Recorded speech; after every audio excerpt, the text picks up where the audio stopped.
Let us start the quick revision of the chapter marketing management. Now, सबसे पहली चीज आती है हमारे दिमाग में कि व्हाट इज मार्केटिंग मैनेजमेंट, मतलब मार्केटिंग क्या होता है। तो marketing is a function. Marketing is a function and marketing का मतलब होता है not going to the market. Not going to the market यानी मार्केट क्रिएट करना। अब ये मार्केट मतलब फिजिकल मार्केट नहीं, class 12 this not the physical market. Here the market means where there are people, consumers, customers जो demand, मतलब उनको जो है वो चीज खरीदनी है। यानी आप मार्केट में कोई ऐसी चीज लेकर आते हो जिसका आप डिमांड बढ़ाना चाहते हो। You want to create the demand, जो चीज पहले थी ही नहीं या थी भी तो कम थी। आजकल आप देखो कितनी सारी चीजें आ गई हैं। कैसे आई हैं बता आपको, I tell you later. Sorry. Second is market share, यानी कि जो कंपनी है they want to expand themselves, market में अपना बोलबाला रखना चाहते हैं। I am taking the words in Hindi so that you are able to understand easily. ठीक है। गुडविल, साथ में अपनी कंपनी को एक्सपैंड करेंगे तो गुडविल भी होना चाहिए। यानी कि जो हमारे ऑर्गेनाइजेशनल ऑब्जेक्टिव्स हैं,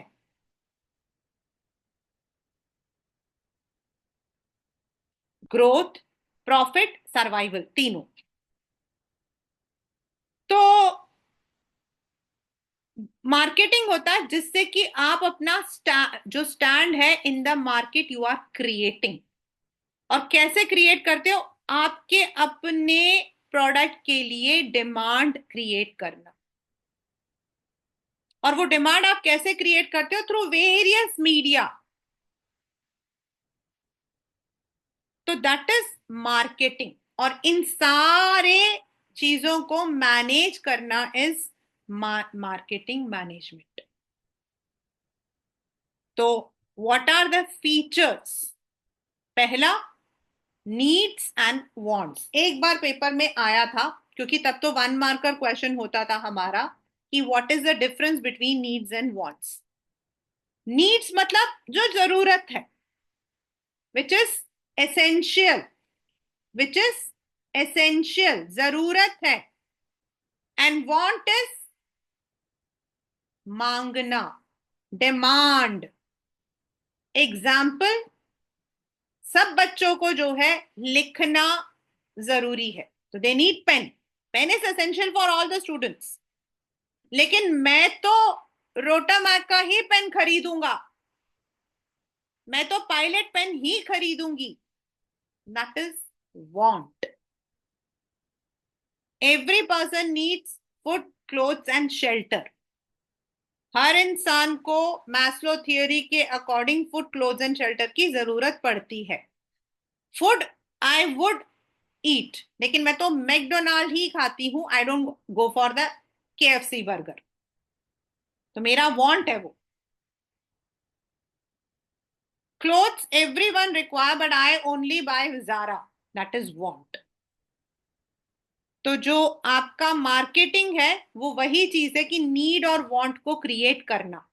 इनफैक्ट हम लोग मजाक में बोलते हैं, मतलब जब हम लोग इसको पढ़ते हैं ना एमबीए, तो हम बोलते हैं कि गंजे को तेल बेचना या कंघी बेचना is marketing. Because you are creating something कि इसको तुम लगाओ तुम्हारे बाल उगाएंगे।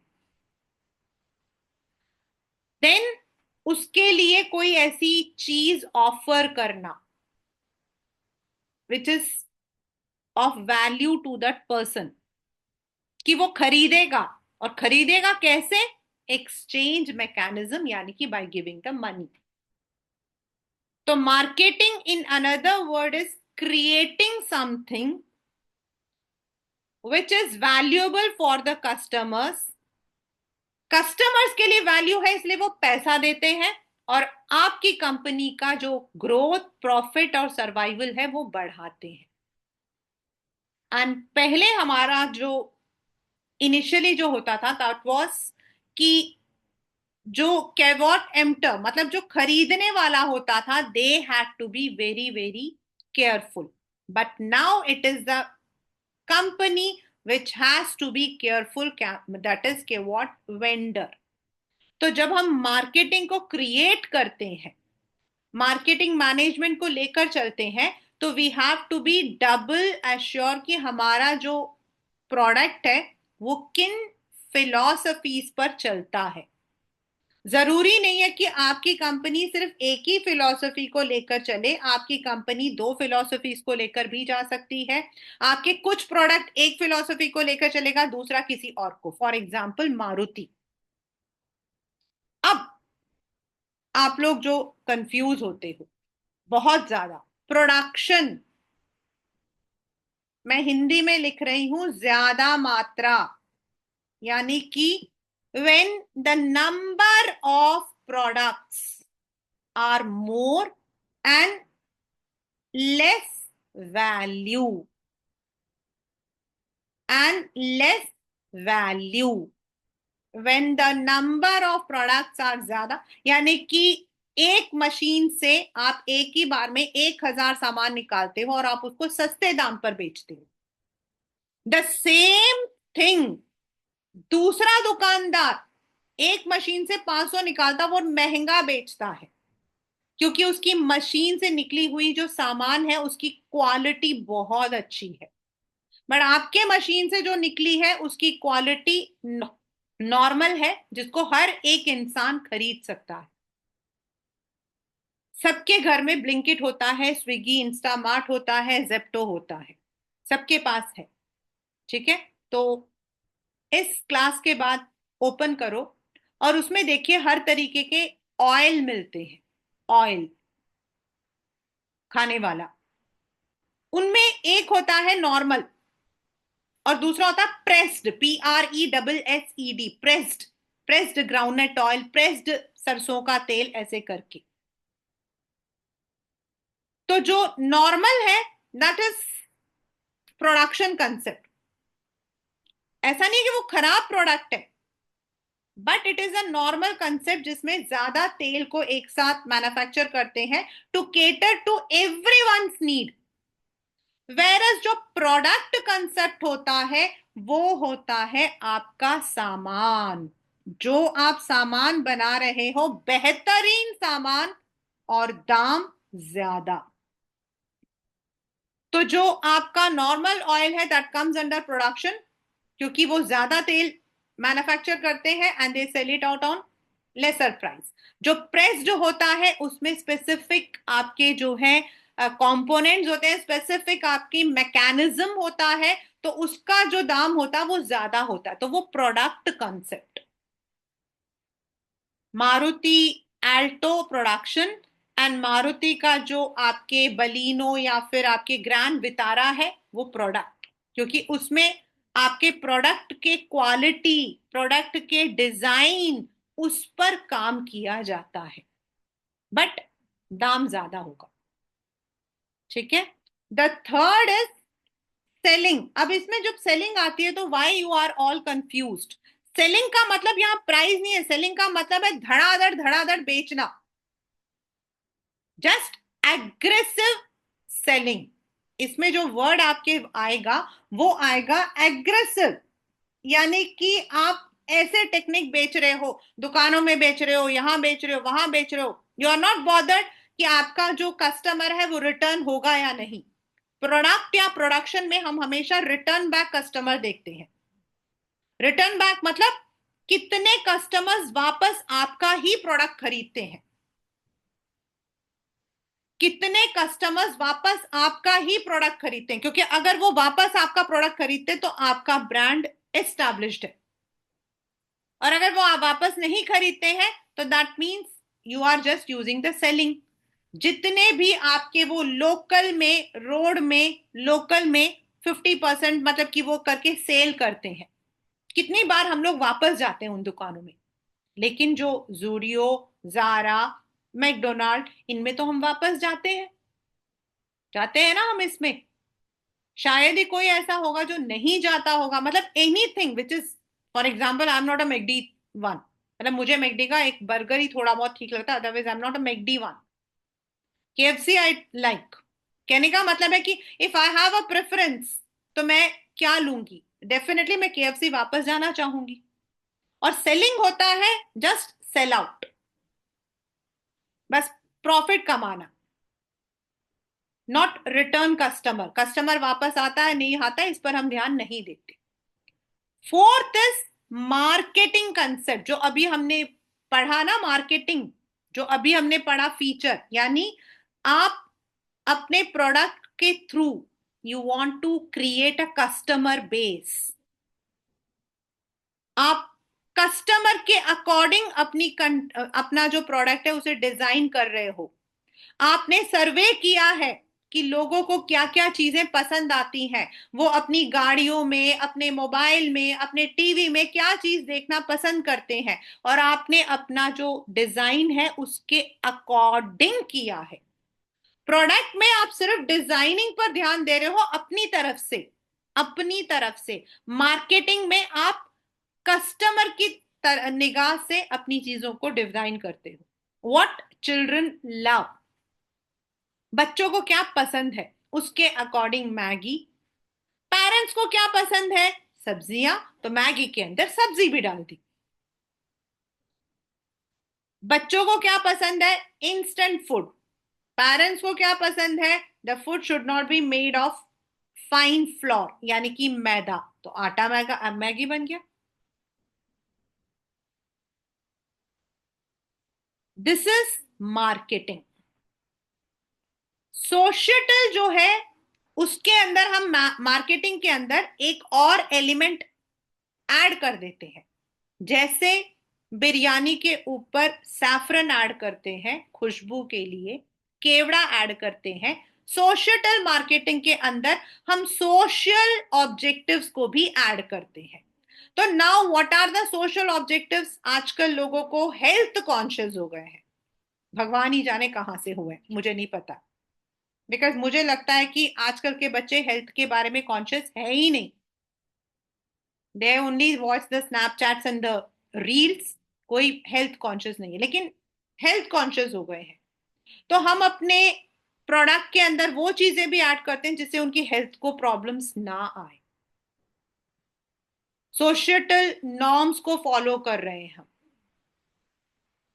तो that is social marketing concept. हम अपने प्रोडक्ट में कोई प्लास्टिक बैग यूज नहीं करते, हमारे सारी पैकेजिंग जो है वो प्रॉपर जूट में जाती है। That is social marketing. This is आपके फिलॉसफीज या कंसेप्ट। तो जब आप डिमांड क्रिएट करते हो ना, उससे पहले आपके दिमाग में ये चीज आनी चाहिए कि आपके प्रोडक्ट जब मार्केट में जाएगा तो आप किस कंसेप्ट के थ्रू पैसा अर्न करना चाहते हो। दिस इज आपका फिलॉसफी और कंसेप्ट। Now the functions. अब हम जो है मार्केटिंग में कुछ फंक्शंस को करेंगे, यानी कि मार्केटिंग का मतलब क्या है। मार्केटिंग का मतलब है जब आप इंफॉर्मेशन गैदर करते हो, you are gathering the information which we call at स्वॉट, जिसको हम बोलते हैं स्वॉट। स्वॉट मतलब strength, W stands for weakness, O stands for opportunity and T stands for threat। यानी कि आप थ्रू रिसर्चेस, थ्रू सर्वे, गूगल में बड़े सारे रिसर्चेस आते रहते हैं, कोई ना कोई आता है। जब आप खाना मतलब कि ऑर्डर करते हो तो आपसे पूछा जाता फीडबैक।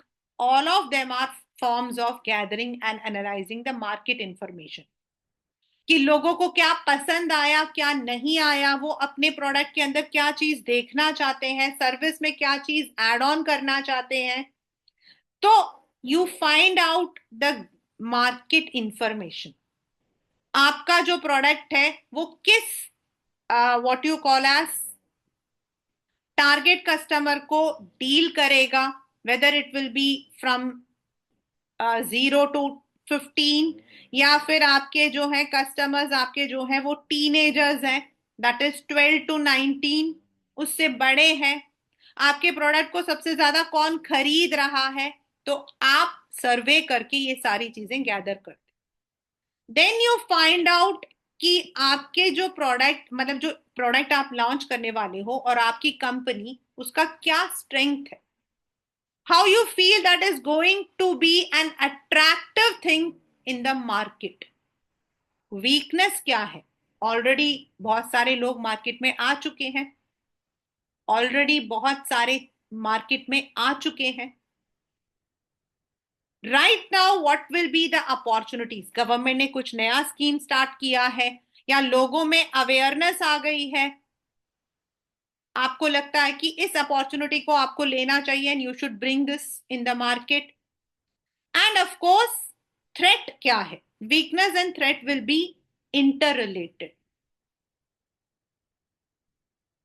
जैसे कपड़ों का जो फैशन होता है, दैट गोस, पता ही नहीं होता कब से कब चला गया, कब से कब चला गया। देयर वॉज वन जब शरारा बड़ा ही फेमस हो रहा था, now sharara is out of fashion, अब जो है लोगों के पास लहंगा है। तो there is always a change in the fashion, so that is a threat कि हमने मार्केट में उतारा और पता लगा वो मार्केट से चला गया। So you have to find out कितने टाइम में कितना रहता है, what should be everything, that is gathering and analysing the market information. Second, अब आपको, आपके पास पूरा मटेरियल है, अब आपको प्लान करना है कि ये सारी चीजों को आप कैसे क्रिएट करोगे, आपको लॉन्ग टर्म में प्लान करना, और इस प्लानिंग के अंदर क्लास 12 ऑब्जेक्टिव, स्ट्रेटजी, पॉलिसी, सब कुछ आएगा। ऑब्जेक्टिव, स्ट्रेटजी, प्लान, मतलब जो भी हम लोगों ने वहां पढ़ा है वो सब कुछ आएगा रिलेटेड टू योर प्रोडक्ट। फिर आपको अब अपने प्रोडक्ट को एक शेप देना है। अब प्रोडक्ट कहां पर था, आपके दिमाग में था, अब उसको आपने एक शेप देना है, ओरिजिनल शेप, उसको डेवलप करना है, उसको स्टैंडर्डाइज करना, उसको ग्रेड करना है, and that will depend on what kind of product you are having. Like अगर आप शूज को मैन्युफैक्चर कर रहे हो, एग्जाम्पल इजी है इसलिए मैं ये वाला एग्जाम्पल ले रही हूं, तो standard is what kind of leather you are going to use, and grading आपका होगा that may be on the basis of the, जैसे आप मेन शू करते हो तो मेन मेन में स्पोर्ट्स शू कर रहे हो या मेन एंड बच्चे कर रहे हो, वो ग्रेडिंग आपका। फिर आपका आता है, आप उसको अपने प्रोस्पेक्टिव कस्टमर तक कैसे पैकेज करके दोगे। आपने देखा होगा when you open the box, it is first of all एक व्हाइट कलर का एक पेपर होता है, उसमें आपका रैप होता है, and inside the shoes also they just stuff it, जिससे कि वो प्रॉपरली अपना शेप ले सके, that is all coming under the packaging. उसके बाद आपका कोरोगेटेड बॉक्स होता है जिसमें वो पैक होता है। तो नाउ आपकी जो पैकेजिंग अभी हम अलग से करेंगे तो मैं यहां नहीं ले रही हूं, what kind of packaging you want to present, इसका डिसीजन आप ले रहे हो, लेबलिंग। फिर आपका प्रोडक्ट किस नाम से मार्केट में आएगा, अगर एग्जिस्टिंग है तो किस एग्जिस्टिंग प्रोडक्ट के नीचे लेकर आओगे। अब according to government consumer protection act 2019, it is mandatory that every company has to set up a customer support service cell, और अगर ये सेल आपका काम नहीं करता है तो you can use a public platform to address the problems. तो जैसे आपका जो है, फॉर एग्जाम्पल आपने एक प्रोडक्ट को लिया, अभी फॉर एग्जाम्पल अभी एयर सर्विसेज आप लेते हो, तो there should be a proper customer support service जो आपको इंफॉर्मेशन दे regarding everything to the service. फिर आपका डिसीजन नेक्स्ट होता है how should be the pricing be, then how you are going to promote the product. आप में से जो बच्चे न्यूज चैनल्स या न्यूज़पेपर को फॉलो करते हैं, आप लोग देख सकते हो प्रमोशन कैसे कैसे होता है। एक होता है पेड, पैसा देकर, आई एम द बेस्ट, मेरे लिए कोई ना कोई आकर बोल देगा कि मेरे से बेस्ट तो पूरे इंडिया में कोई नहीं है। दूसरा हो सकता है I may take the help of news papers, I may take the help of the TV channel, सबका मैं लेकर अपने आप को टेढ़े तरीके से प्रमोट कर रही हूँ। All the instas are the, insta में जितने भी इन्फ्लुएंसर्स है ना, they are all the examples of these promoters. अचानक से हमारे जितने भी नेता हैं, हमारे जितने भी अभिनेता हैं, इनके ऐसे ऐसे कारनामे हमारे सामने आ जाते हैं कि हमें आंसू आ जाते हैं। कितना दुख था। प्रमोट, तो आप अपने प्रोडक्ट को कैसे प्रमोट कर रहे हो? What are the channels you are going to use to promote your product? Then how it will reach physical distribution, मतलब आप डायरेक्टली बेचना चाहते हो या फिर आप किसी चैनल के थ्रू बेचना चाहते हो, होलसेलर के थ्रू बेचना चाहते हो, होलसेलर रिटेलर के थ्रू बेचना चाहते हो, then how it will be transported.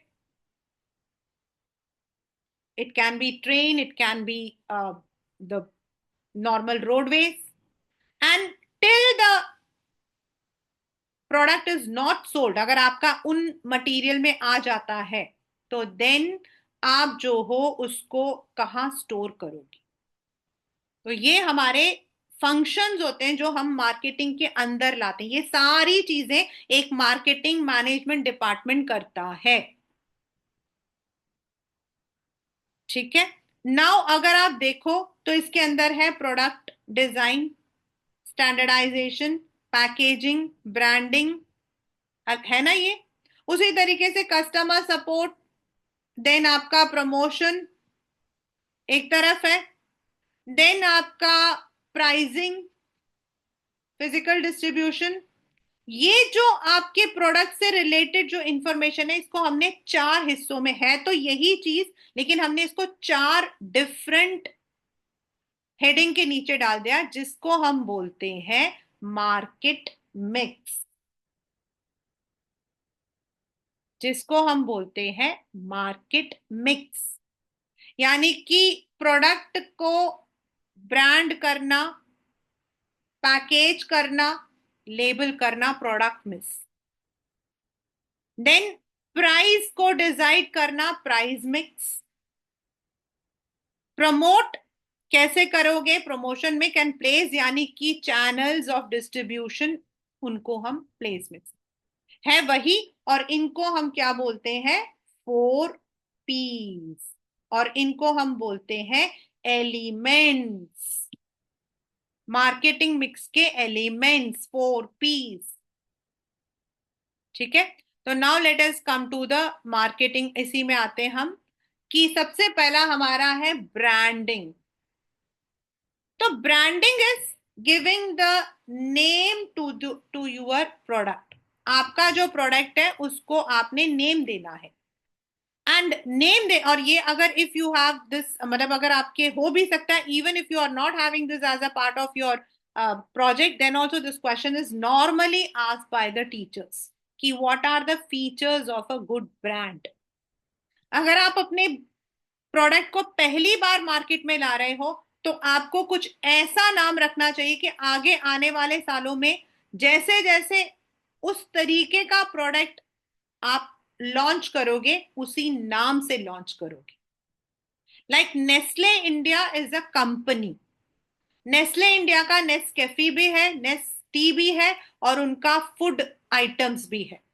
नेस्टी के अंदर उनका iced lemon tea, green tea करके है। नेस्ट कैफे के अंदर उनका कैपुचिनो एंड अदर जो नेस्ट कैफे से, मतलब कॉफी से रिलेटेड प्रोडक्ट्स हैं। एंड जो उनके अदर हैं जैसे मैगी, वो आपका एक अलग ब्रांड है। तो what should be the brand you are going to create? तो वो है आपका ब्रांड। और brand is name, a symbol, it can be a name, it can be a symbol, दोनों मिक्सचर, या कोई पिक्चर आपके जैसे पूमा में होता है, तो दैट इज नेम। और जब वो नाम आप रजिस्टर कर देते हो सो दैट और कोई उसको मिसयूज ना करे, that becomes your trade mark, यानी कि आप उस मार्क के थ्रू ही you will be doing all the business. तो what are the features of a good brand, ये लर्न करना है आपको। दिस मतलब ये आपके लंबे क्वेश्चंस में आएगा। Should be short and simple, short and simple and easy to pronounce. मतलब कोई ऐसा आप करते हो जो इंसान नहीं करना तो वो खरीद नहीं पाएगा। मार्केट में जाकर वो बेचारा, उसको पसंद तो आ गया लेकिन वो बेचारा नाम ही नहीं बोल पाएगा। It should also indicate the quality, और जो भी उसका है, जैसे हम बोलते हैं हाजमोला, तो हाजमा, हाजमोला। यूनिक, वर्सेटाइल, यानी कि it should stand in the long stand and adaptable to new products. Why it is important? जब हम मार्केट में बेच रहे हैं, अगर दूसरी कंपनी और मेरा एक ही सिमिलर नेम होगा तो लोग उसको खरीद के चले जाएंगे। तो it should be product differentiation. Differential pricing, जब मैं प्राइसिंग पॉलिसी रखूंगी तो मैं नेस्ट कैफे और नेस्ट टी में I know what is the difference. I can advertise that particular product in that way and introduce a new products under that range. And for us, again for the customer also, product identification. Brand आपका एक आपको जो है stand देता है। Why do we से, जब हम एग्जाम्पल लेते हैं तो हम जारा क्यों बोलते हैं? Because Zara is a standard, तो it ensures quality. Status symbol, हम इस चीज का प्रोडक्ट यूज करते हैं, इस प्रोडक्ट को हम यूज करते हैं, that's a status symbol. That is why branding is important. Next is, product के अंदर हमारा आ जाता है सेकेंड इज पैकेजिंग, यानी आपको पैक करके अपने उसको देना है। Now how will you pack, and why do we need a packaging, हमें पैकेजिंग की क्यों जरूरत है? पहली बात तो पैकेजिंग जो है वो प्रोडक्ट को आइडेंटिफाई करता है, it is also a kind of silent seller. Mainly product को प्रोटेक्ट करता है। अभी मैंने आपको जूतों का बताया था कि normally there is a white sheet होता है, उसके साथ में there are certain things stuff, तो प्रोटेक्ट करता है, प्रोडक्ट को प्रमोट करता है। एंड ऑल्सो उसमें आपके कुछ चीजें लिखी होती है जिससे कि हम यूज करते हैं उसको इजीली। और आजकल it is very important that we have a good packaging. अगर स्पिलिंग पैकेज होते, इवन जोमेटो से अगर खाना गिरा हुआ आता तो हम वापस करते हैं। So there are three levels of packaging. Not every product needs all the levels. ये भी मैं आपको बता देती हूँ। कुछ प्रोडक्ट आपके डायरेक्ट यूज होते हैं, कुछ आपके जो है सिर्फ मतलब कि आपके परवर्टेड बॉक्स ही होता है, there is no need. But normally there will be three levels. Primary, जिसके अंदर आपका इमीडिएटली द इमीडिएट पैकेजिंग, और ये वाला आपका मोर और less assertion, reason and then आपके एमसीक्यूज में आ सकता है, या फिर सीधा क्वेश्चन, तीनों लेवल्स को बनाना। एक ही बार आया था but normally it comes in the MCQs. तो प्राइमरी इज जहां आपका immediate protection to the product. Secondary, जो मैंने आपको बोला था, बॉक्स आपका जो है जिसके अंदर आपका जूता रखा है। And transportation is the one जिसमें उसी तरीके के the similar products are transported together. जैसे शूज में ब्लैक है तो सारे ब्लैक शूज 6 वाले एक साथ, फिर 7 वाले एक साथ करके सिमिलर प्रोडक्ट्स को ट्रांसपोर्ट किया जाता है। So there are three levels of packaging. जो आपका दूध आपके डायरेक्टली आपके उसमें आता है, that is the primary level. और टूथपेस्ट वाला या ऑइंटमेंट वाला, पहले आपका जो है ट्यूब होता है, फिर उसका वो बॉक्स होता है, फिर आपका पैकेजिंग होता है। तो there are three levels, right? तो द सेकेंड इज आपका पैकेजिंग, द थर्ड इज आपका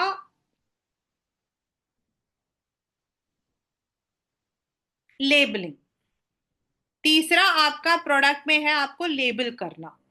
तो लेबलिंग के आपके जो है फंक्शंस पेपर में आते हैं।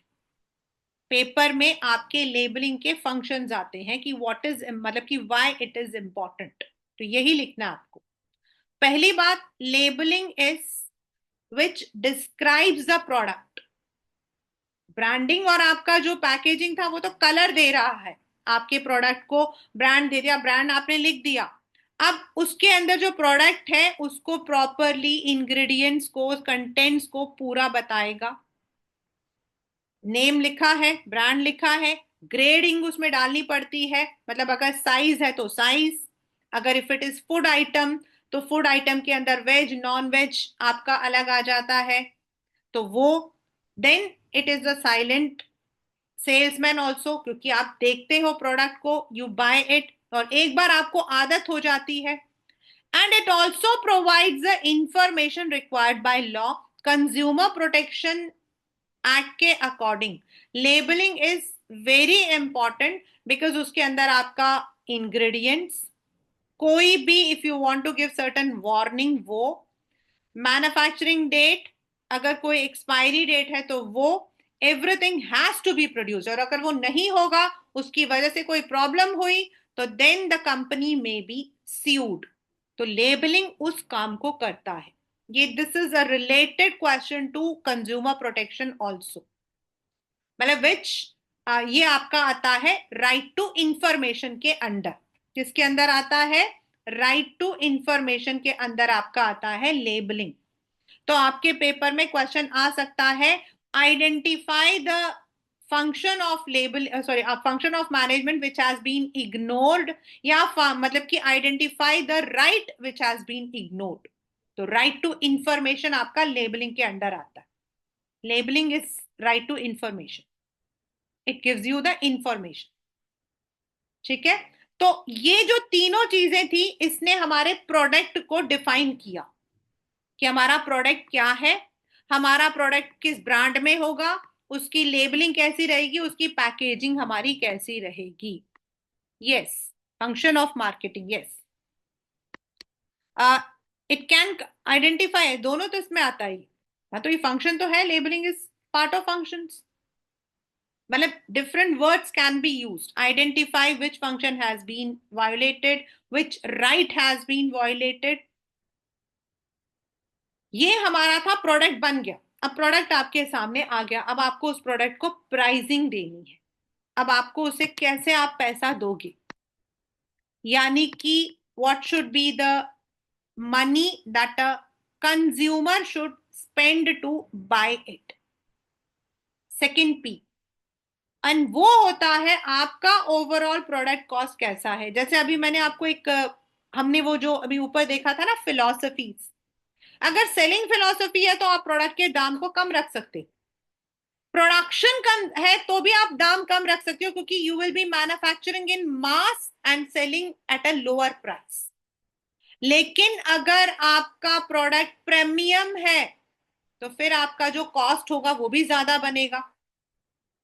तो लिमिटेड होगा, लिमिटेड एडिशन एडिशन होगा, या आप उसमें स्पेसिफाई यूज करोगे, तो जो प्रोडक्ट कॉस्ट है that has to be costing के अंडर हम लेकर आते। फिर वही यूटिलिटी एंड डिमांड, जो आपके कंज्यूमर गुड्स है उनके प्राइसेस हमेशा लो रहते हैं, वेरएज आपके प्रीमियम गुड्स जो कि ओकेजनली यूज होते हैं उनके ज्यादा। What is the extent of competition, monopoly है तो थोड़ा प्राइस ऊपर चल सकता है, लेकिन कॉम्पिटिटर ज्यादा है तो आपको इक्विवेलेंट रखना पड़ता है। Government and legal regulations, like there are certain pharmacy, then there are some consumer goods like salt, उन पर आप ज्यादा दाम नहीं ले सकते। Then pricing objective is the philosophy, or have already done, and what are the marketing methods। अगर आप बहुत ज्यादा मार्केटिंग पैसा लूट रहे हो तो उसका पैसा हम ही प्राइस में ही देते हैं। The company does not spend, the money is taken from us। तो इन सबको लेकर we have to decide the price factor। The third P हमारा है प्रमोट। आप उसको अपने जो प्रोस्पेक्टिव कंज्यूमर्स हैं वहां तक कैसे पहुंचाओगे। व्हाट आर द डिफरेंट, अब इसमें पेपर में क्वेश्चन आता है, a marketer uses different tools to promote his product. Please remember this statement, a marketer uses different tools, यानी कि जरूरी नहीं है कि मैं सिर्फ एडवर्टीज करूं, मैं एडवर्टीज के मैं इसके साथ सेल्स प्रमोशन कर सकती हूँ, पर्सनल सेलिंग कर सकती हूँ, एंड पीआर जो है दैट डिपेंड्स कि मेरी कंपनी कितनी बड़ी है उसके अकॉर्डिंग। तो आप क्या करोगे, you will be using the different kind of, अगर आप एडवर्टीजमेंट लेते हो तो आपको पेड फॉर्म है, but it is impersonal, it is a generalized. You will be identifying the sponsor radio के थ्रू, न्यूज़पेपर के थ्रू, वेब मीडिया के थ्रू। आजकल social media influencers have become a very important one, तो they are the one who are advertising, मतलब लोग जो है आजकल उसको ज्यादा यूज कर रहे हैं। देन अगर आपका सामान पहली बार है, you want to build up a base, आप हो सकता है सेल्स बॉय सेल्स गर्ल, मतलब कि लोग घर घर घर जाकर आप प्रमोट करो, किसी दुकान के आगे या मॉल्स वगैरह में जो है, किसी क्राउडेड प्लेस में आप कियोस्क लगा लो, वहां पर आप सैम्पलिंग करके उनसे जो है प्रमोट करो अपने प्रोडक्ट को। तो आप सेल्स प्रमोशन के तरीके ले सकते हो, कोई क्विज कंटेस्ट कर सकते हो, पर्सनली जो इंसान है घरों में जाकर से, आजकल बहुत कम हो गया है because in most of the buildings it is not allowed. Then PR, PR बहुत इंपॉर्टेंट है आपके बोर्ड के according. Now what is PR? PR is public relation which we have to create. यहां हम लोगों ने पढ़ा था ना कि कस्टमर सपोर्ट सर्विस, तो ये जो कस्टमर सपोर्ट सर्विस है ये हमारे पीआर के साथ में आता है, जहां the companies have to set up a grievance cell. Then there are certain people, या तो आपके कंपनी में ही पीआर एक डिपार्टमेंट हो सकता है या फिर आप बाहर किसी पीआर एजेंसी को हायर कर सकते हो। आजकल 99% कंपनीज, आपकी जितने भी सेलिब्रिटीज, आपके जितने भी नेता अभिनेता, सबके पब्लिक रिलेशन ऑफिसर्स होते हैं, every one, including prime minister to every. तो दे आर द वन, कौन सी मतलब कौन सा पिक्चर बाहर आएगा, कौन सी चीज बाहर आएगी in case there is any dent, कोई गलत हो जाता, कोई प्रोडक्ट जो है उसके बारे में रॉन्ग मार्केटिंग हो गई या रॉन्ग इंफॉर्मेशन हो गया। कभी कभी ऐसा होता है कि एक पर्टिकुलर मतलब कि जो सामान है वो खराब निकलता है, तो जल्दी से बात फैल जाती है। तो the PR department is the one which will improve the image of the company. आया हुआ पेपर में, इसलिए यहां मैंने थोड़ा स्ट्रेस कर लिया। तो they are the one who have to improve the image of the company by providing the necessary details. PR वो एजेंसी होती है जो बाकी लोगों के साथ लॉबिंग करती है and they try to create the image of the company. There is one joke कि पीआर एजेंसी कौन सी होती है जो इतनी छोटी सी चींटी को इतना बड़ा डायनासोर दिखाती है। सा एक मजाक है, दैट्स अ जोक। तो PR is the one which has to have the liaising with the common people, with government. PR is the one which creates the image, and if there is any problem in the image उसको ठीक करना, सब कुछ PR होता है। और company को इस पर काम करना पड़ता है, whether they want to create a department. पहले होता था पीआर डिपार्टमेंट कंपनीज में होते थे, आजकल most of the companies are taking out outsiders. तो वो होते हैं जो क्रिएट करते हैं आपके लिए। जैसे आजकल वो है ना, रील बनाते हैं, तो they are the PR agencies in another way. वो रील बना बना के उनकी अच्छी अच्छी चीजें बताते हैं, right. So this is how आप अपने प्रोडक्ट की खूबियां, आपके अपनी खूबियां, आप कितने नीचे थे और आप कितना अपने लोगों के लिए किया, अपने चीजों को प्रमोट करना, हाउ आपके दिमाग में ये चीज आई कि आपको ये चीज लेकर आनी चाहिए मार्केट में, सब कुछ पीआर करता है। That is how you advertise your product. You give the information about your products to the customers. अब आपका प्रोडक्ट लोगों तक कैसे जाएगा? भाई आपने अपना वेबसाइट रखा हुआ है, लोग उससे डायरेक्टली बाय कर सकते हैं। और there might be one channel, जैसे कार मैन्युफैक्चरर, डिस्ट्रीब्यूटर और आपकी कस्टमर। टू चैनल्स, जैसे आपके कंज्यूमर गुड्स होते हैं, उनमें कुछ होते हैं manufacturer, distributor, then wholesaler, then आपके कस्टमर। या three channels, manufacturer, distributor, wholesaler, retailer and customer, जैसे आपके फास्ट मूविंग कंज्यूमर गुड्स, आटा, दाल। ऐसा क्यों किया जाता है? अगर आपका जो प्रोडक्ट है, if it is used by everyone day to day, तो लोग कम खरीदते हैं, तो फिर कोई भी मैन्युफैक्चरर डायरेक्टली आपको 1 किलो चीनी नहीं बेच सकता। तो he has to choose a long channel. Whereas अगर आपका कैपिटल गुड है, जैसे आपके मशीनें, ट्रांसपोर्ट, तो उसके लिए अगर आप चार रखोगे तो जो आपका जो प्रोडक्ट का दाम है वो ज्यादा हो जाएगा। तो normally it is either sold directly और through one channel. So this is how the place mix is decided. So that is all in this chapter, which we call as marketing management. I have already also taken all the important questions also, किस तरीके से questions आपके आ सकते हैं। Price में आता है, what are the factors वाला आता है। एडवर्टाइजमेंट अभी तक 1 मार्कर में आया, the impersonal paid form of, मतलब कि how do we promote is advertisement. Then labelling आपके फंक्शंस आते हैं। What are the unique features of good branding has been the questions both in boards as well as in the आपके जो viva होता उनमें आता है। Hope this chapter is now completely clear to all of you, and when you are doing the questions you are able to identify it in the proper sense.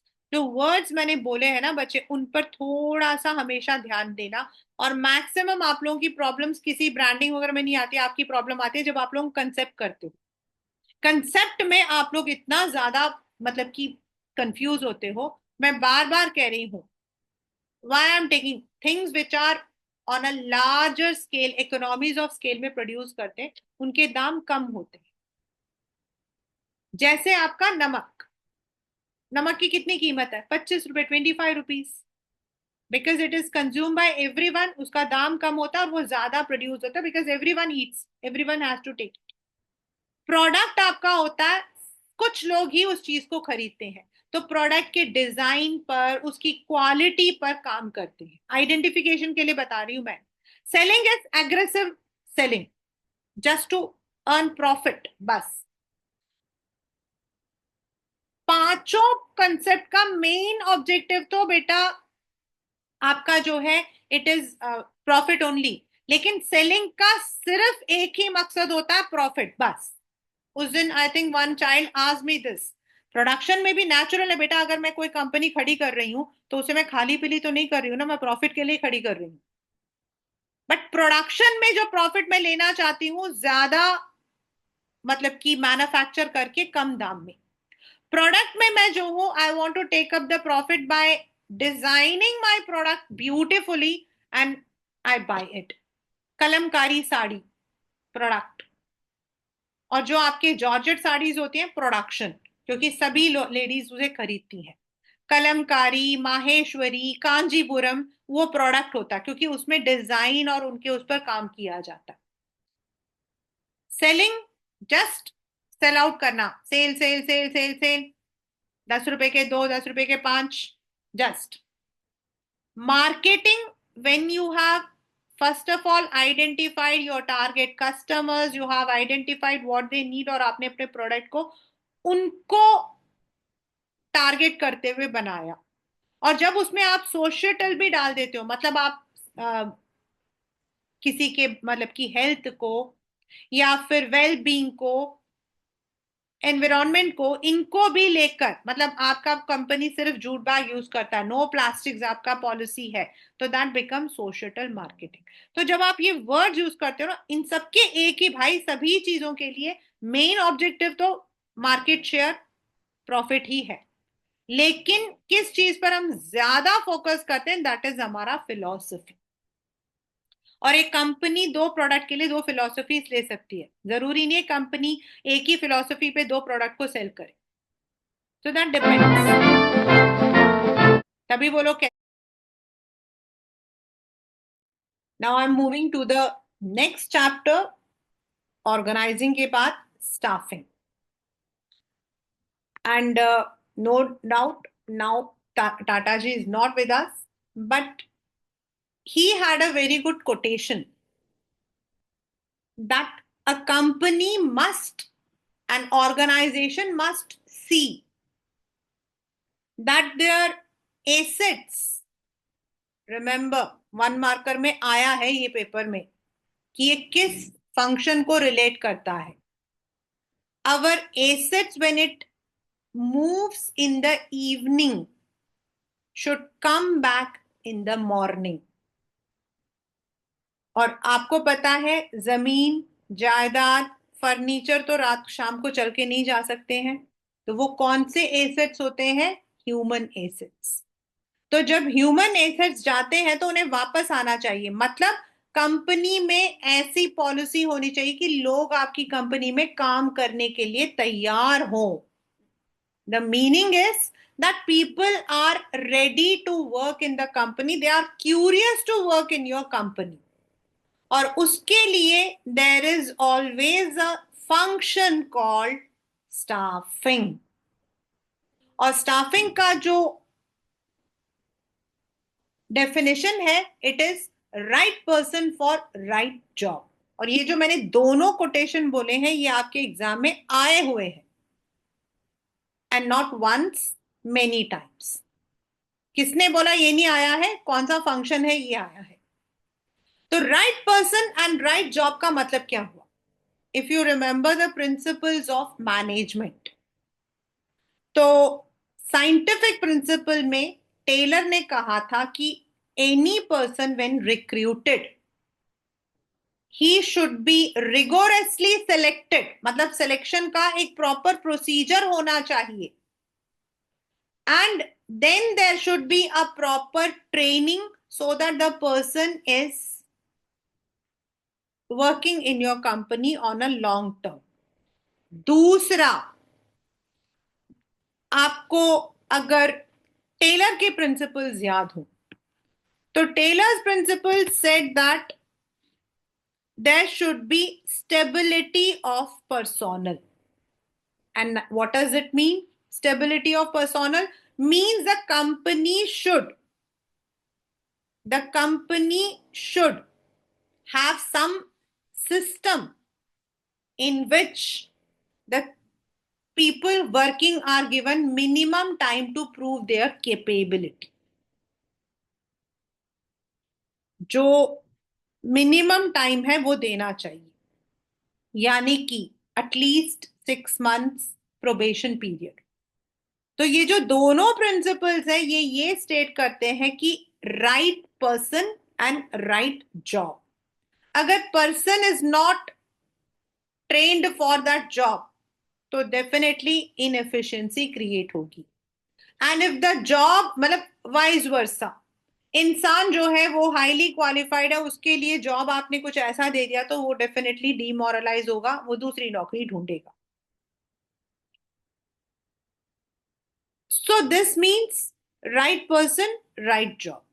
Right? Now, why do we need a process, a function called staffing? Function. Because अगर अच्छा company में ऐसे policies हैं कि वो सही staff लेकर आएंगे, तो then it will increase the efficiency. भाई अगर एक काम को करने के लिए you need a particular kind of graduate, a particular training, a particular experience, तो अगर वो चीज उस इंसान में होगी तो एफिशिएंसी भी बढ़ेगी। और एफिशिएंसी बढ़ती है और उसको कॉम्पनसेशन मिलता है, प्रमोशन मिलता है, मनी मिलता है, तो वो मोटिवेट होगा। एंड स्टाफिंग एक ऐसा फंक्शन है जिसमें हमें ये भी देखना पड़ता है हमारे पास कितना स्टाफ है, हमें कितना चाहिए, यानी कि ओवर या अंडर स्टाफ कंपनी नहीं होना चाहिए। ओवर स्टाफ है तो कंपनी का फाइनेंशियल रिसोर्स ड्रेन होता है, अंडर स्टाफिंग है तो एफिशिएंसी में मतलब कि there is a decrease, right. The next is, what is the difference between human resource management and staffing? Are they both same? No. Human resource management is human resource management. मतलब human कौन? जो लोग काम करेंगे उनको manage करना, यानी कि उनसे रिलेटेड हर छोटी चीज का डिसीजन लेना। उसमें स्टाफिंग इज इंक्लूडेड, उसमें स्टाफिंग इज अ पार्ट, उसके अलावा भी there are so many things like what should be the, उनके लिए what should be the policies हमें अपनाना है, देन हमें गवर्नमेंट से कौन कौन से लाइजनिंग करनी है, कौन कौन से एक्ट को हमें फॉलो करना है while we are implementing, like factory act, wage act, remuneration act, company act, कौन कौन सी चीजों को देखना है।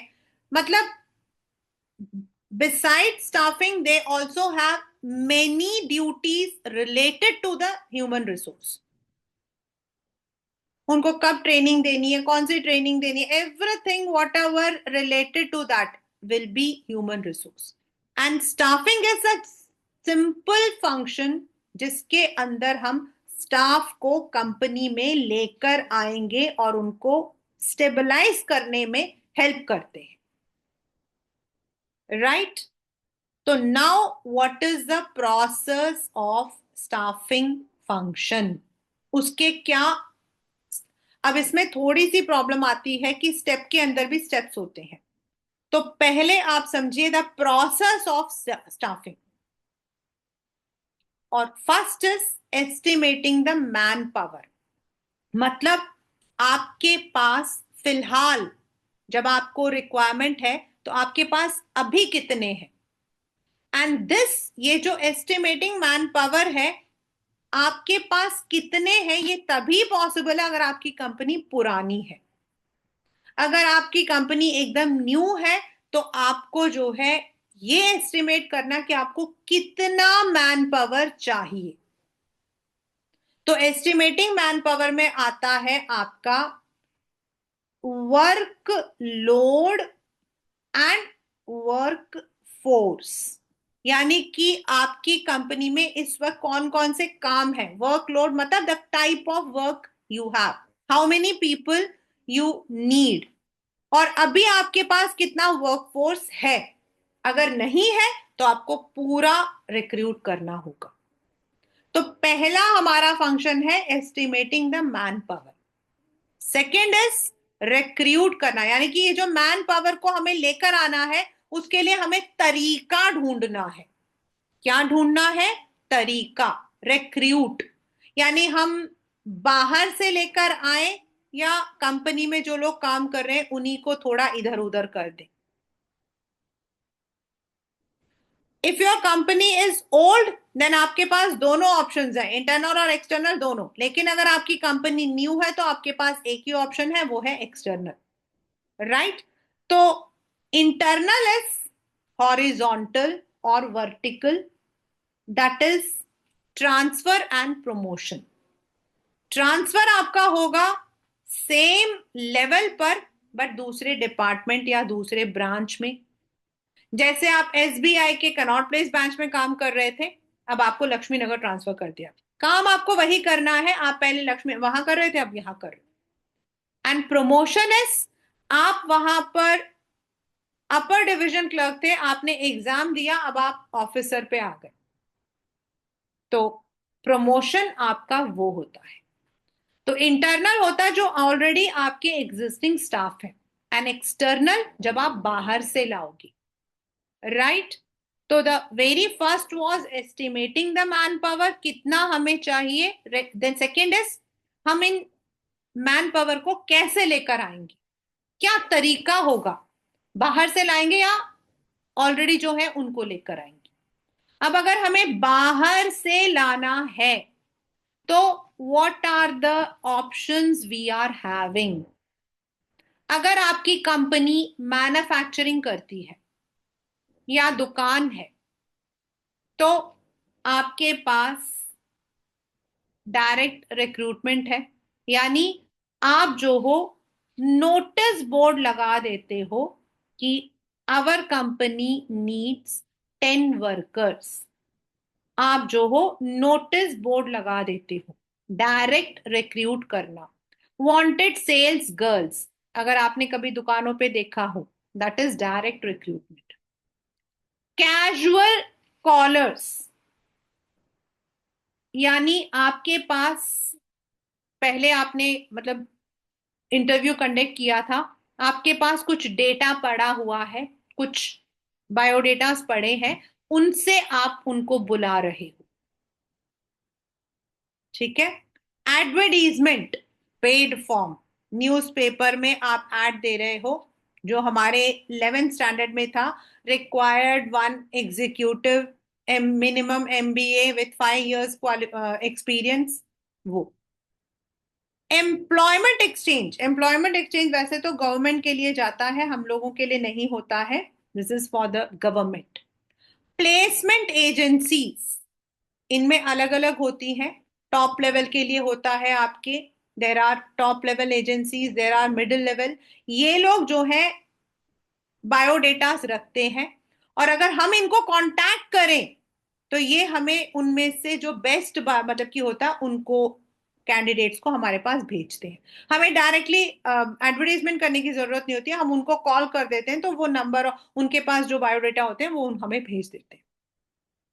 कैंपस प्लेसमेंट, यानी कि कॉलेजेस के अंदर जाकर नए बच्चे विदाउट एनी, अब ये जो डायरेक्ट है कैजुअल है, इन सब में आपके एक्सपीरियंस भी हो सकते हैं. कैंपस प्लेसमेंट में एक्सपीरियंस नहीं होते, फ्रेश होते हैं. जैसे आप लोग अब 12th में हो and you all will be completing your BCom और बीबीए. आपके यूनिवर्सिटी या आपके कॉलेज में कंपनीज आती हैं अपना, मतलब जिस जिस दिन आपकी कॉलेज वाले बोलते हैं इनका फाइनल हो चुका है, दे कम. और अगर आपने अप्लाई किया है किसी पोस्ट के लिए, आपका डायरेक्ट इंटरव्यू होता है, यू मे बी रिक्रूटेड. आजकल मैक्सिमम जो कंपनीज हैं वो कैंपस प्लेसमेंट को लेकर चलती हैं for the junior, entry level, executive level, क्योंकि उसमें आपके फ्रेशर्स होते हैं. ये मैं जो वर्ड्स बोल रही हूँ ये सब 1 मार्कर क्वेश्चन है. आपके एक्सपीरियंस के लिए कैंपस प्लेसमेंट नहीं जा सकता. रिकमेंडेशन ऑफ प्रीवियस एम्प्लॉइज, जान पहचान, उसमें आप है लेकिन इंसान बाहर का है. लेबर कॉन्ट्रैक्टर, अगेन ये तभी होता है जहां आपकी कंपनी में लेबर्स की रिक्वायरमेंट है, तो हम किसी कॉन्ट्रैक्टर को अपनी कंपनी में जॉब देते हैं. और वो जो कॉन्ट्रैक्टर होता है, एजेंसी होती है, वो उसका काम होता है जितने भी लेबर्स हमें जब भी जरूरत होती है उनको लेकर आना. लेकिन अगर लेबर कॉन्ट्रैक्टर छोड़कर चला जाए, उसके साथ हमारा कॉन्ट्रैक्ट खत्म हो जाए, तो जो लेबर्स वो लाता है वो भी चले जाते. Last but not the least, web publishing. Naukri.com, paper में आया हुआ है, right the name of 2 web publishers. Times job, monster.com, LinkedIn, आजकल तो ये सभी हैं आपकी. All are web publishing. इनके थ्रू भी हम जो है अपने प्रोस्पेक्टिव कैंडिडेट को अप्लाई करने के लिए बोल सकते हैं. So this is the external source. तो इसमें क्लास 12 आपका कीवर्ड इज सोर्सेस. आपका keyword is sources. Identify the source of recruitment. तो सोर्स के अंदर आपको उसका सब पॉइंट और एक्सटर्नल इंटरनल दोनों लिखना है. ऐसा नहीं है कि आप लिख दो एक्सटर्नल. अगर लिखा है प्लेसमेंट एजेंसी तो प्लेसमेंट एजेंसी अंडर एक्सटर्नल. जो आपके एक्सटर्नल सोर्सेज होते हैं वो बड़े कॉस्टली होते हैं, because you have to spend money. आप इंटरव्यू लेने जा रहे हो, आप मतलब कि वेब पब्लिश कर रहे हो, आप न्यूज़पेपर में ऐड दे रहे हो, but it brings fresh experience blood. जो करंट एम्प्लॉयज होते हैं उनको कभी कभी अच्छा नहीं लगता है, क्योंकि उन्हें लगता है they should be given the chance instead of a new. External is lengthy also, but अगर आपकी कंपनी न्यू है तो ओल्ड होंगे ही नहीं, राइट। तो the first step was estimating man power, कितना हमें स्टाफ चाहिए। सेकेंड इज किस तरीके से हम उनको लेकर आएंगे, मतलब what will be the way through which they will apply in our company. ठीक है। तीसरा third step is selection.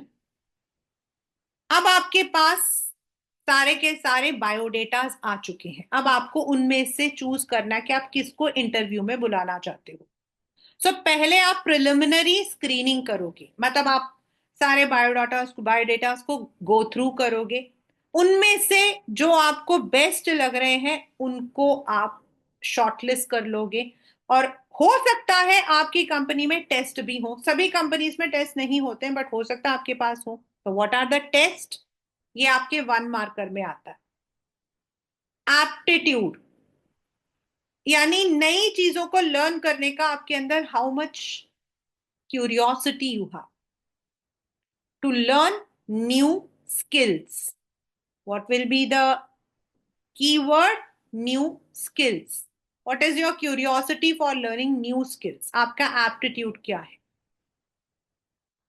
Interest. Apart from your routine, आपके और क्या क्या हॉबीज हैं? ट्रेड, यानी existing knowledge about any machine equipment, आपको कितना टैली आता है उसको चेक कर रहे हैं। आपको कंप्यूटर कितना आता है, आपकी स्पीड कितनी है, trade test.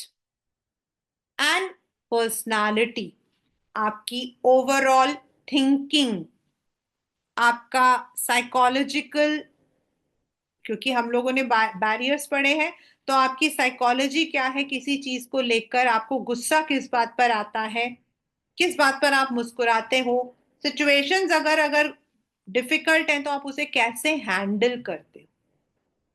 This comes under the test. तो हर कंपनी में सारे टेस्ट नहीं होते, like trade test is done only at the junior level, जहां हमें इक्विपमेंट या टाइपराइटर पे काम करवाना है। एप्टीट्यूड एंड पर्सनालिटी हमेशा आपके जो है, जो मिडिल लेवल और टॉप लेवल में जाता ही जाता है।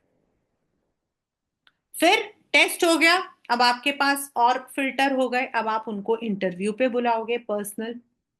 Once the personal interview is done you will go for the reference check, उनके बैकग्राउंड को चेक करोगे। याद है तो एप्लीकेशन एंड बायोडेटा में हम रेफरेंस लिखते हैं, तो उनसे पूछोगे।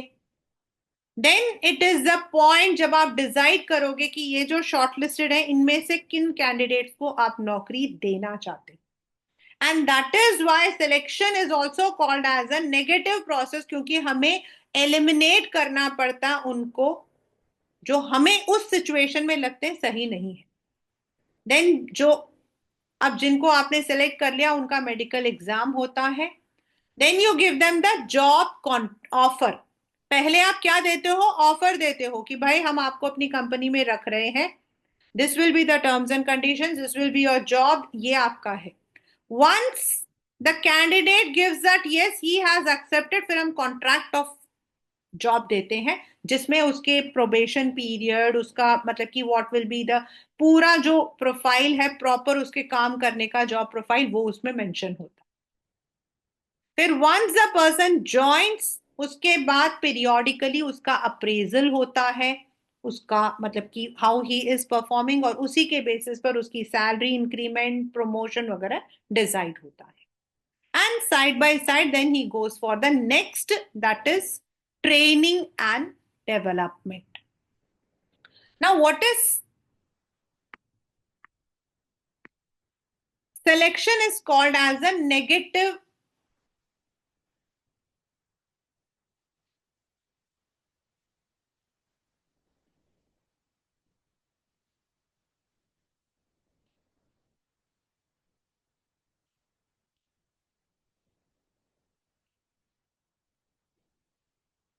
It is also called a negative process because it eliminates the candidates. भाई अब जरूरी नहीं है ना कि मैंने 10 कैंडिडेट लिए, उनमें से सभी जो हैं जैसा मैं चाहती थी, वो तो मैंने ऑन द सिचुएशन लिया है, और बाकी जो 90 लोगों ने एडमिट किया, जो जिन लोगों ने अप्लाई किया था, उनको मुझे एलिमिनेट करना पड़ा, इसीलिए उसे हम नेगेटिव बोलते हैं। 1 मार्कर क्वेश्चन में आता है। Now once the person has been selected, he has now entered into your organization। अब आपको उसे, जब वो ऑर्गेनाइजेशन में आ गया है, तो आपको उसे ट्रेनिंग भी देनी पड़ेगी, और मिडिल लेवल या टॉप लेवल में है तो डेवलपमेंट के लिए उसको जो है चांस भी देना पड़ेगा। तो ट्रेनिंग जो है that is for the current position, जिस भी पोजीशन में हूं, जैसे मैं टीचर हूं तो मुझे टीचर्स की ट्रेनिंग मिलती है। CBSE every year before starting the session it gives thorough training to all the teachers, और तरह तरह की ट्रेनिंग देती है। मतलब that will depend on your language, that will depend on your skills, that will depend on the new things that CBSE has introduced. तो जो हमारी करंट पोजीशन है उसको एनहांस करता है ट्रेनिंग, जो हम काम कर रहे हैं उसी से रिलेट करके। नॉर्मली ट्रेनिंग हमारी होती है the staff level, officers level, जो सॉरी वर्कर्स लेवल पर होते हैं, उनको ट्रेनिंग दी जाती है कि वो काम को समझे और अच्छे से करें। Whereas जो डेवलपमेंट वाला जो वर्ड होता है, this is mainly for the managerial, जहां उनको ग्रोथ प्रोस्पेक्टस मिलता है, उनको ऐसी अपॉर्चुनिटीज प्रोवाइड की जाती हैं, उनके लिए स्किल प्रोग्राम्स किए जाते हैं, जिससे उनका ओवरऑल बात करने का तरीका, डिसीजन लेने का तरीका, ये सब भी जो है इंक्रीज हो जाए। ये पेपर में आता है। One is for the current position, another is for the overall personality. Differentiate between the two. तो ट्रेनिंग एंड डेवलपमेंट ये पेपर में ऐसे ही आया हुआ है। तो ट्रेनिंग जो है it goes on, it is during the entire, और डेवलपमेंट भी आपका चलता रहता है। ट्रेनिंग जब भी कोई चीज चेंज होती है तो देते हैं हम। तो there are different kind of training. One is on the job and off the job. Right now आपका ऑफ द जॉब नहीं है, बस ऑफ द जॉब वर्ड है। ऑफ द जॉब का मतलब होता है जो जॉब से पहले आपको दिया गया, जैसे आप लोग केस स्टडीज करते हो, that is of the job. जब आपने केस स्टडीज किया तो आपने क्या सीखा? आपने सीखा कि मार्केटिंग में मुझे क्या करना है, ऑर्गेनाइजिंग में मुझे क्या करना है। तो केस स्टडी, क्लासरूम टेक्नोलॉजी, ये सब आपके होते हैं जो जॉब के अंदर इंक्लूड नहीं होता है, जो शायद आपने अपने पढ़ाई में किया होता है बाद में।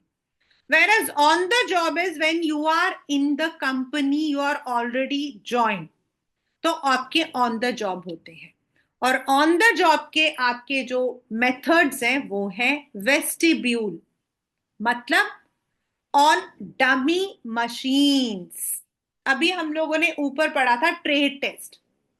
तो जो लोग मशीनों पर काम करते हैं, जरूरी नहीं है द वर्कर्स, कंप्यूटर भी आपका मशीन है।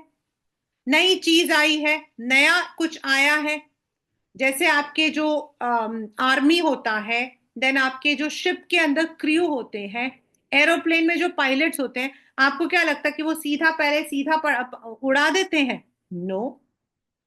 अगर आप लोगों ने कभी, if you have gone, I don't know if girls have gone or not, I have gone, and वो एक मूवी थी मेरे ख्याल में, मेरे ब्रदर की दुल्हनिया, उसमें भी दिखाया था फ्रैंकफिन एकेडमी, एयर होस्टेस की जो ट्रेनिंग होती है। तो उनकी ट्रेनिंग जो है, अगर आपने उसमें देखा हो, द ट्रेनिंग इज गिवन, वो सिंगापुर जाती है शायद, आलिया भट्ट।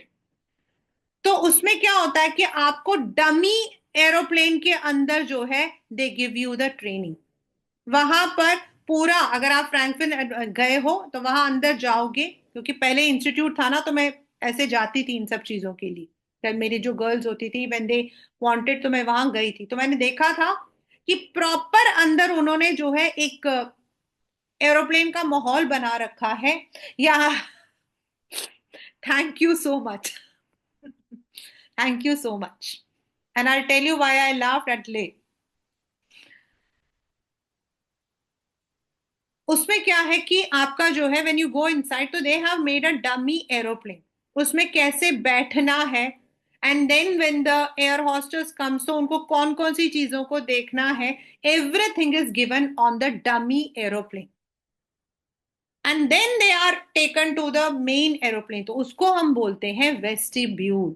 तो vestibule training is given wherever you have to work on some equipment और मशीन।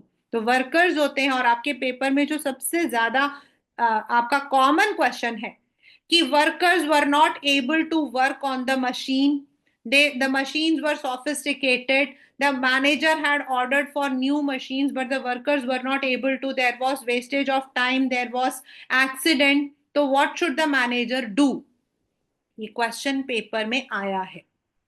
तो वो है the manager should give them vestibule training, यानी कि पहले उनको डमी मशीन पर सिखाना चाहिए, उनको एक एक चीज की पहले नॉलेज होनी चाहिए, then they should work.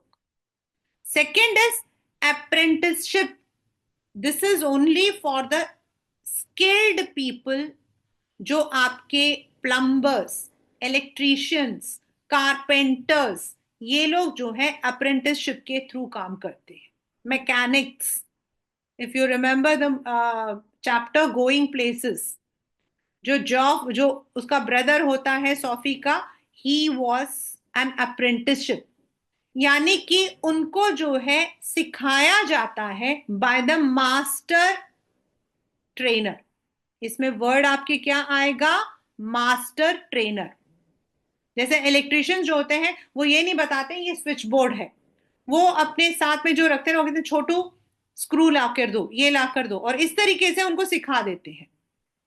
Third is internship, which is mainly done when we are having the campus placement होती है, तो नॉर्मली उसमें इंटर्नशिप होता है। और प्रोफेशनल जितने भी कोर्सेज हैं, बीटेक, बीबीए, एमबीए, इनमें इंटर्नशिप इज कंपलसरी, आपको जो है कंपनी में जाकर काम करना पड़ता है। फोर्थ इज इंडक्शन और ओरिएंटेशन, यानी कि आपको फमिलियराइज करना कंपनी के रूल्स रेगुलेशन से, and most of the time it is in the middle level, आपका ये मिडिल लेवल में जाता है। इंटर्नशिप आपका जूनियर लेवल यानी कि एंट्री लेवल में जाता है। वेस्टिब्यूल आपका जाता है जहां पर भी आपको इक्विपमेंट या मशीन से काम करना, लाइक आपको मैंने बताया एयर होस्टेस। एंड अप्रेंटिसशिप होता है एट द जो आपके स्किलफुल वर्क होते हैं उनमें। So why do we give the training, what are the importances, आपके पेपर में आता identify the concept that the manager should use to promote the worker, मतलब to help the workers to learn the training and also give its importances।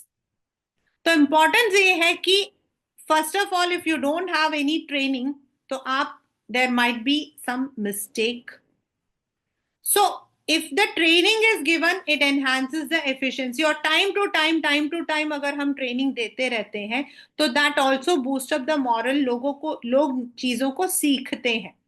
सी आज से 15 years back जो studies थे आज नहीं है। अभी अगर मैं एज अ टीचर मैं कहूँ ना, तो अगर मैं टीचर की तरह कहूँ ना तो मैं कहूंगी कि अभी सिलेबस कम है लेकिन टेक्निक हमारा चेंज हो गया है। पहले सिलेबस धड़ाधड़ होता था, बच्चों को बस पढ़ना है और दर दर दर दर दर दर दर लिखना है और मार्क्स मिल जाते थे। At that time checking was very, मतलब हम लोगों को चेकिंग में बहुत टाइम लगता था, सिंस वी हैड टू, बहुत लंबे लंबे पेपर होते थे, 100 मार्क्स का पेपर होता था, लेकिन सिलेबस बहुत सारा होता था। अब सिलेबस तो कम कम हो गया है लेकिन आपके जो टाइप्स ऑफ क्वेश्चंस हैं, that is what we call today as competency based, बीच में इसको वैल्यू बेस्ड क्वेश्चंस बोले गए थे, इनका जो कॉम्प्लेक्सिटी है वो बढ़ गया है। सो अंडरस्टैंड करने के लिए we need the training also. मैं अगर 20 साल पहले वाला तरीका यूज करूंगी तो आजकल का बच्चा समझेगा ही नहीं, क्योंकि तब होता था आपने क्वेश्चन देखा सीधा आंसर आ गया, differentiate between training and development, बस। तब ना तो ये पूछा जाता था कि a company the workers were facing problem, ऐसा कुछ क्वेश्चन आता ही नहीं था, सीधे सीधे क्वेश्चंस होते थे, but answers had to be long. अब क्या है, क्वेश्चंस आर आपके जो है they are on the practical basis. तो if we are not given the training we can not compete with the dynamic environment. We cannot give a better performance. तो training जो है वो एनहांस करता है एफिशिएंसी को, लर्निंग सिखाता है, बूस्ट करता है मोरल को, एंड इम्प्रूवमेंट में आपको स्कोप देता है. So that is the chapter what we call as staffing. Up once again I request staffing definition identification के लिए इसमें आपको स्टेप्स बता दिए हैं. तो अब स्टेप्स मैंने यहां पर लिखा है. First is man estimating man power, 2 recruitment, 3rd is selection, 4th is आपका ट्रेनिंग. सिलेक्शन के अंदर ये सारे आपके स्टेप्स आ गए हैं. तो आपको जो है उसको आइडेंटिफाई करने के लिए आ सकता है, या फिर आपको बोला जाए फर्स्ट 2 स्टेप बता दें बाकी बता दें. तो सिलेक्शन में आप सिलेक्शन के बाद जितने लिखे ना सबको लोगे, क्योंकि कुछ जगहों पे they are all steps but they are in selection process. Then why selection is the negative one marker question ही आता है. It is also called as negative because करके आता है. Differentiate between training and development सीधा भी आ सकता है, और it can be one enhances current position another personality. Differentiate between the 2 concepts. और जो आपके ट्रेनिंग मेथड्स हैं दे कम फॉर द आइडेंटिफिकेशन. और 4 मार्कर क्वेश्चन में भी आ सकता है वेस्टिब्यूल एंड अप्रेंटिसशिप या वेस्टिब्यूल एंड इंडक्शन, ऐसे करके आ सकता है. बट मोर और लेस फर्स्ट 2 यानी कि वेस्टिब्यूल एंड अप्रेंटिसशिप की आपको अच्छे से करना है. So this is the chapter staffing.